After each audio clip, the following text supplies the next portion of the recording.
आतंकवाद मुर्दाबाद, आतंकवाद मुर्दाबाद, पाकिस्तान मुर्दाबाद, पाकिस्तान मुर्दाबाद, पाकिस्तान मुर्दाबाद। इंटेलिजेंसी नींद से जागो, नींद से जागो, नींद से जागो, नींद से जागो। इंटेलिजेंसी नींद से जागो, इंटेलिजेंसी नींद से जागो, इंटेलिजेंसी नींद से जागो। आप यहाँ पर अवेलेबल हैं। हमें बहुत दुख से कहना पड़ता है कि किस तरीके से हमारी इंटेलिजेंस एजेंसीज कहाँ घास चल रही थी, कहाँ सोई हुई थी कि हमारे जवानों को वहां पर 30 से ज्यादा उन माओं के बच्चों को, उन बीवियों के घर वालों को, उन बच्चों के बापों को वहां पर मार दिया गया और हमारी इंटेलिजेंस एजेंसीज की नींद नहीं खुली। हम उसको कंडेम करते हैं और पाकिस्तान को तनबीह करते हैं कि भाई ये मिलिटेंसी जो है, या क्योंकि पाकिस्तान एक फेल्ड स्टेट है, वो अपने तक ही रखे इसको। ये हिंदुस्तान के अंदर आके इस तरीके से बेगुनाहों का मारने का काम जो है उसको बंद करें। इसको हम मतलब हमारे पास लफ्ज नहीं है कि किन लफ्जों से हम जो है इसका जो खंडन करें, क्योंकि हिंदुस्तान के अंदर इस तरीके का आज तक सिविलियन के ऊपर अटैक हमने इससे पहले नहीं देखा था।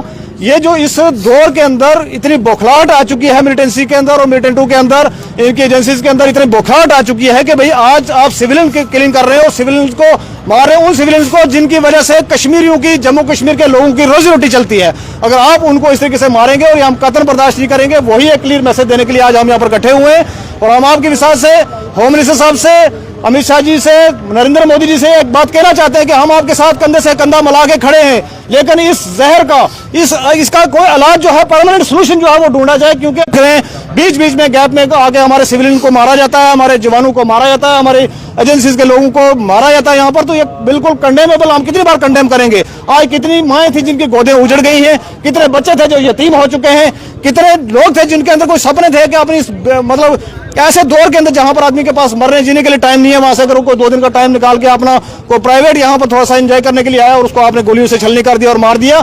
हमारे पास वो शब्द ही नहीं है, हमारे पास वो लफ्ज ही नहीं है कि हम किन लफ्जों से जो है इसका खंडन करें और क्या कहें। अमरनाथ यात्रा से पहले कितना बड़ा हमला देखने को मिला। 3 देखिए, एक तरीके से ये बिल्कुल बौखलाहट नजर आती है कि भाई मिलिटेंट साड़ के शिकार हो चुके हैं, बिल्कुल उनका जो कमर तोड़ दी गई है, उसको लेके वो आज इस तरीके का काम कर रहे हैं यहाँ पर। लेकिन बहुत बड़ा अफसोस मुझे आता है हमारी सिक्योरिटी एजेंसी से और सुरक्षा एजेंसी से कि भाई आप कहाँ थे।